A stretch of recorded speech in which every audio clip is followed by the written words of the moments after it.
क्या हुआ जब करबला की अंधेरी रात में एक ऐसी आवाज गूंजी जिसे सुनकर बड़े बड़े फौजी हिल गए। वो आवाज थी अल आताश पीएस पीएस। तो चलिए वाक्य को शुरू करते हैं और देखते हैं। करबला की गहरी रात में अचानक एक अजीब सी आवाज गूंजी, ऐसी आवाज जिसे सुनकर बड़े बड़े फौजी घबरा गए।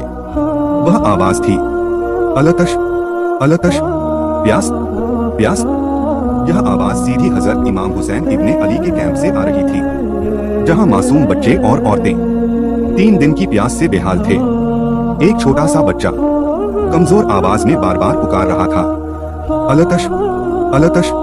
दुश्मन फौज भी यह आवाज सुनकर बेचैन और खामोश हो गए। इमाम हुसैन इब्ने अली ने अपने भाई हजरत अब्बास इब्ने अली से कहा, अब्बास, मेरा दिल उस वक्त टूट जाता है जब मैं मासूमों की प्यास की आवाज सुनता हूँ। यह सुनकर हजरत अब्बास की आंखों में भी आंसू भर आए। उस रात दुश्मन लश्कर के कई लोग चुपचाप बैठकर रोए, लेकिन किसी को यह इजाजत नहीं थी कि वह एक बूंद पानी भी इन मासूमों को दे सके। करबला हमें सिखाती है कि जुल्म की ताकत कितनी ही बड़ी क्यों न लगे, आखिरकार वह हमेशा कमजोर साबित होती है।